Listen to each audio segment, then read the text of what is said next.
As the saying goes, there are two kinds of person born in hospital every day. There's a person who is going to get a job, and there's a person who is going to give job to that person. Now we all need to choose for ourselves what kind of persons that we all want to become.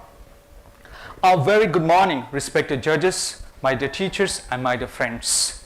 Today I would like to invite you all to reflect with me on the leaders are not born but made. Let me take you to the 90s.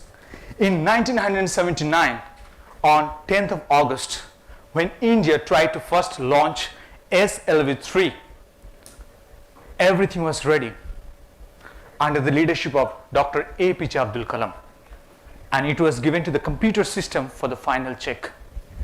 The process was on, the check was going on. Then the countdown started. T minus 60 seconds, T minus 30 seconds, T minus 10 seconds. Then suddenly comes hold.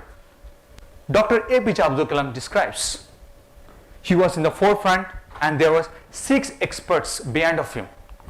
Dr. APJ Abdul Kalam, at his surprise, approaches to the man who was at the computer, asks, what happened? He says, sir, you cannot launch it. He says, why? No, there is a leakage in the fuel. Dr. APJ Abdul Kalam thinks for himself. Then he bypasses the computer and he launches it. The rocket goes the first stage and the second stage goes haywire. Whoosh! It lands in the Bay of Bengal. Crores of rupees, hard work of so many individuals are just lost in a second.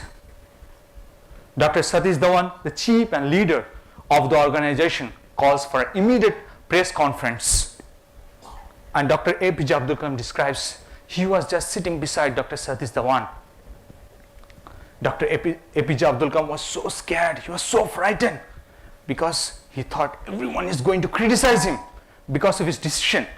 And he was the project manager. But at his surprise, Dr. Satish Dhawan stands up, says, dear friends, we failed at the first attempt. Therefore, we need to give more attention to the scientists and to the technology.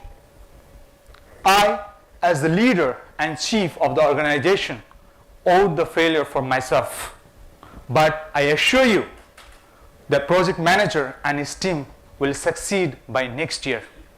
Surprisingly, it happened so.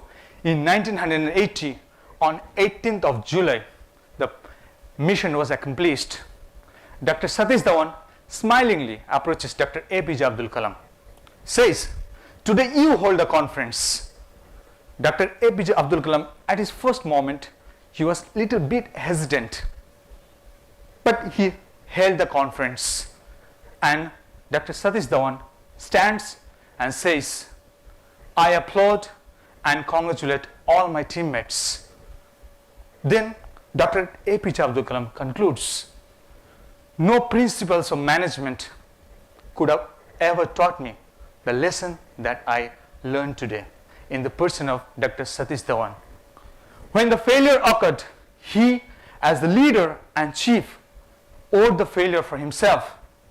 When the success came, he gave the credit to all his teammates. Dear friends, in this beautiful morning, I would like to invite you all to reflect for ourselves. You know, we all of us leader in one way or the other. Some of us may be leading a small group, some of us are maybe leading a bigger group. And in leading, we face success as well as failure. When we face failure, do I play a blame game, blame my teammates? Or as a leader, do I owe the blame for myself and give the boost to my teammates? Yes, we can do it next time. Let's get on work. And when success occurs, do I take the credit only for myself? Or do I give the credit like Dr. Satish Dhawan did to all my teammates? This is the only reflection that I would like to invite you to reflect upon in this beautiful morning. Before I end, I would like to tune your ears with the vision poem of Dr. APJ Abdul Kalam. I climbed and climbed. Where is the peak, O my Lord? I plowed and plowed. Where is the knowledge treasure, my Lord? I sailed and sailed. Where is the island of peace, O my Lord? Bless my nations, my Lord, with visions and sweat resulting into happiness. Leaders are not born